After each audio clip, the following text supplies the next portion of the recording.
Hello guys, welcome to another video of stock market funds Aadi soft technologies limited का जिस IPO का आज day 2 का सब्सक्रिप्शन ओपन हो रहा है। जानेंगे लाइव सब्सक्रिप्शन जीएमपी कितना चल रहा है, लिस्टिंग कितना मिलेगा, परफॉर्मेंस कैसा रहा, अप्लाई करें या फिर नहीं, फाइनल डिसीजन क्या है, इन सभी पॉइंट्स को डिस्कस करेंगे। और ये कोई रिकमेंडेशन वीडियो नहीं, इससे जो भी फाइनल डिसीजन होगा अपने रिस्क पर लीजिएगा। चलिए फ्रेंड्स, वीडियो स्टार्ट करते हैं।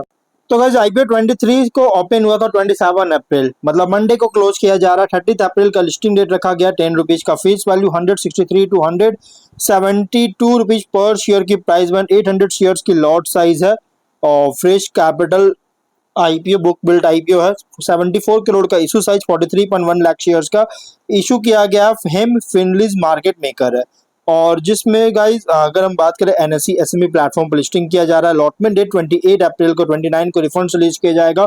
शेयर्स डीमैट अकाउंट में क्रेडिट होगा। ऑफर दिया गया है क्यूआईबी, एंकर इंक्लूड नहीं करेंगे, 19% का। Big HNI 9.5, small HNI 4.7, retail में 33.3% ऑफर दिया गया है।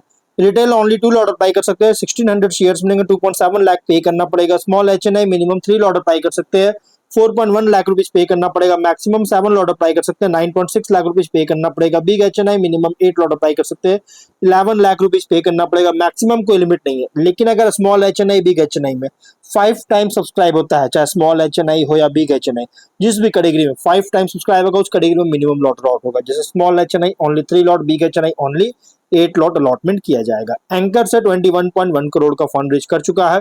अगर हम सब्सक्रिप्शन की बात करेंगे तो डे 1 सब्सक्रिप्शन अगर देखा जाए तो अच्छी सब्सक्राइब हुआ। क्यूआईबी से और एचएनआई से स्ट्रॉन्ग सब्सक्राइब है और रिटेल में ओवर फुल्ली सब्सक्राइब है। जो कि क्यूआईबी 3.65 टाइम सब्सक्रिप्शन हुआ। 8.2 लाख शेयर्स का ऑफर था, 29.8 लाख शेयर्स का बीट किया, 51.3 करोड़ का। 3 एप्लीकेशन सबमिट हुआ। एचएनआई 1.81 टाइम सब्सक्राइब है, जो कि 178 एप्लीकेशन सबमिट हुआ, जिसमें से बिग एचएनआई 2.3 टाइम सब्सक्राइब है। 4.1 लाख शेयर्स ऑफर था, 9.3 लाख शेयर्स बीट किया, 16 करोड़ का। लेकिन स्मॉल एचएनआई अंडर सब्सक्राइब है, जो कि 88% सब्सक्रिप्शन हुआ, 1.8 लाख शेयर्स ऑफर बीट किया है, 3.1 करोड़ का। लेकिन रिटेल में 1.2 टाइम सब्सक्राइब है, जो कि ओवर फुल्ली से थोड़ा ज्यादा सब्सक्राइब हुआ। 14.3 लाख शेयर्स ऑफर था, 17.1 लाख शेयर्स का बीट किया, 29.3 करोड़ का। 1068 एप्लीकेशन सबमिट हुआ है। यहाँ पे गाइस सिर्फ स्मॉल एचएनआई में ही अंडर सब्सक्राइब, बाकी कैटेगरीज में ओवर सब्सक्राइब है। टोटल हुआ 2 टाइम सब्सक्रिप्शन, 58.1 लाख शेयर्स का बीट किया, 100 करोड़ का सब्सक्राइब है। 1249 एप्लीकेशन सबमिट हुआ, जो कि ओवर सब्सक्राइब देखने को मिला है। अगर हम जीएमपी की बात करेंगे तो कंपनी का जीएमपी 10 रुपीज का ट्रेड कर रहा है, विच मीन कंपनी 5.8% की एक अच्छी लिस्टिंग मिलने जा रहा है। 182 रुपीज का एस्टिमेटेड लिस्टिंग प्राइस, 8000 रुपीज का एस्टिमेटेड प्रॉफिट सिंगल लॉट पर मिल सकता है। और अगर बिजनेस की बात करें, इस पर मैं ज्यादा कुछ बात नहीं करूं, मैंने ऑलरेडी वीडियो बना रखा है, लेकिन मैं फिर भी बता देता हूं। Company industrial digital automation solutions provider company है, जो कि अगर हम फाइनेंशियल की बात करेंगे तो इरेटिक परफॉर्मेंस जो है सो शो किया। टॉप लाइन में इनकंसिस्टेंसी है, क्योंकि देखिएगा तो यहाँ पे अच्छी ग्रोथ हो रहा है, जो कि 7 मंथ्स में कोई खास ग्रोथ नहीं हुआ, जो कि अगर हम कंपेयर करेंगे फुल फिनेंशियल से तो गाइज बहुत मतलब थोड़ा सा गिरावट आया है और कैसे इनकंसिस्टेंसी परफॉर्मेंस हुआ।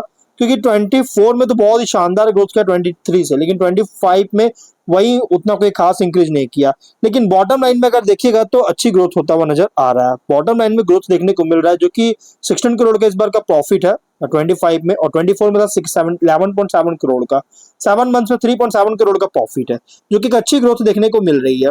ऑब्जेक्टिव क्या है, तो लोन का रिपेमेंट करना चाहता है या प्री पेमेंट। कैपेक्स रिक्वायरमेंट है, एक नया फैक्ट्री यूनिट का सेटअप करने के लिए। Working capital requirement general corporate purpose के लिए फंडिंग चाहती है, जिसके लिए आईपीओ लेकर आया है। और रेशियोज में R O E 7.4, R O C 9, R O N W 7.1, PAT margin 6.9, EBITDA margin 10.7% का, डेट इक्विटी 0.37, पीवी 3.9 और पीवी 12.8 टाइम का। Promoter holding pre issue 100%, post issue 73.6%। Market cap 280.7 crore के अराउंड होगा। तो कंपनी का फाइनेंशियल के according price band जो रखा गया, एग्रेसिव प्राइस रखा गया, मतलब कि ओवरली प्राइस रखी गई है आईपीओ का। अगर हम इसके कॉम्पिटिटर की बात करें तो कंपनी के जो कॉम्पिटिटर है, अगर देखा जाए तो इसके कॉम्पिटिटर है गाइस कंपनी का पाटिल ऑटोमेशन, इसका कॉम्पिटिटर है। और अगर हम भी स्वॉट एनालिसिस करेंगे तो स्ट्रेंथ में अगर देखा जाए तो industrial automation and engineering solution sector में ऑपरेट हो रहा है, जो कि ऑटोमेशन सॉल्यूशंस जैसे assembly lines, robotics, work cells, material handling system provide करता है।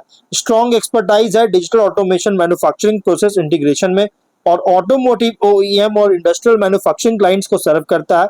एंड टू एंड कैपेबिलिटीज है, जिसमें इंक्लूड डिजाइन, डेवलपमेंट, इंस्टॉलेशन और कमीशनिंग है। कंसिस्टेंट ग्रोथ है रेवेन्यू प्रॉफिटेबिलिटी में, जो कि स्ट्रॉन्ग बिजनेस ट्रैक्शन इंडिकेट कर रहा है। हाई डिमांड है ऑटोमेशन में, जिससे स्केलेबिलिटी को इम्प्रूव करता है और लॉन्ग टर्म ग्रोथ के लिए पोटेंशियल है। और वीकनेस की बात करें तो बिजनेस हेवली डिपेंड करता है ऑटोमोटिव सेक्टर डिमांड पर।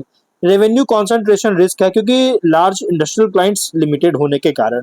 कैपिटल इंटेंसिव ऑपरेशन है, जिसमें मशीनरी और इक्विपमेंट ऑटोमेशन सिस्टम्स में इन्वेस्टमेंट्स का रिक्वायरमेंट होगा। और वर्किंग कैपिटल इंटेंसिव है प्रोजेक्ट एग्जीक्यूशन साइकिल्स के कारण। थर्ड पार्टी सॉफ्टवेयर या कंपोनेंट्स पर डिपेंडेंस है सिस्टम डेवलपमेंट के लिए। अपॉर्चुनिटीज की बात करेंगे तो डिमांड बहुत तेजी से ग्रो कर रहा है industrial automation, robotics, smart manufacturing solutions के लिए। और नॉन ऑटोमोटिव सेक्टर्स जैसे इलेक्ट्रॉनिक्स, एफएमसीजी, एक लॉजिस्टिक्स में एक्सपैंड कर रही है। इंडस्ट्री 4.0 का एडॉप्शन किया है, जिससे मैन्युफैक्चरिंग इंडस्ट्रीज में लॉन्ग टर्म ग्रोथ को सपोर्ट करता है। और एक्सपोर्ट अपॉर्चुनिटीज मिल रही है ग्लोबल ऑटोमेशन मार्केट्स में। और कैपेसिटी एक्सपैंड कर रहा है न्यू मैन्युफैक्चरिंग यूनिट के थ्रू, जिससे स्केल को इंक्रीज कर सकता है। लेकिन थ्रेट की बात करेंगे तो कंपटीशन इंटेंस है, चाहे ग्लोबल ऑटोमेशन इंजीनियरिंग कंपनी से अगर देखा जाए। रैपिड टेक्नोलॉजिकल चेंजेस के कारण इनोवेशन में कंटिन्यूअस इन्वेस्टमेंट का रिक्वायर होगा। और इकोनॉमिक स्लो डाउन होता है तो इंडस्ट्रियल कैपेक्स ऑटोमेशन डिमांड को रिड्यूस कर सकता है। सप्लाई चेन डिस्ट्रप्शन अगर होता है इलेक्ट्रॉनिक कंपोनेंट्स में, तो एग्जीक्यूशन को इम्पैक्ट कर सकता है। की क्लाइंट्स पर डिपेंडेंस है, जिससे रेवेन्यू को इम्पैक्ट कर सकता है अगर ऑर्डर डिक्लाइन आता है, मतलब ऑर्डर में गिरावट आती है। तो ईयर कॉन्टेक्स्ट अगर करेंगे तो लार्ज ग्लोबल ऑटोमेशन कंपनी से कंपेयर करें तो ये ऑपरेट हो रहा है mid scale industrial automation solutions provider. वहीं अगर हम mid tier engineering automation firm से कंपेयर करेंगे तो technical capability, customisation, project execution पर compete कर रहा है। इन्वेस्टर के लिए आईपी रिप्रेजेंट कर रहा है industrial automation and engineering sector play, जहां ग्रोथ डिपेंड करता है मैन्युफैक्चरिंग, डिजिटाइजेशन, क्लाइंट एक्सपेंशन और टेक्नोलॉजी कैपेबिलिटी पर। तो ओवरऑल अगर बात करें गाइस तो आईपीओ जो है अगर हम देखेंगे थोड़ा सा रिस्की आईपीओ तो है, हाँ, लेकिन ये प्योर लॉन्ग टर्म आईपीओ, इसलिए जो भी फाइनल डिसीजन लीजिएगा अपने रिस्क पर लीजिएगा। ये कोई रिकमेंडेशन वीडियो नहीं, तो मिलता है नेक्स्ट वीडियो में। Till then bye bye.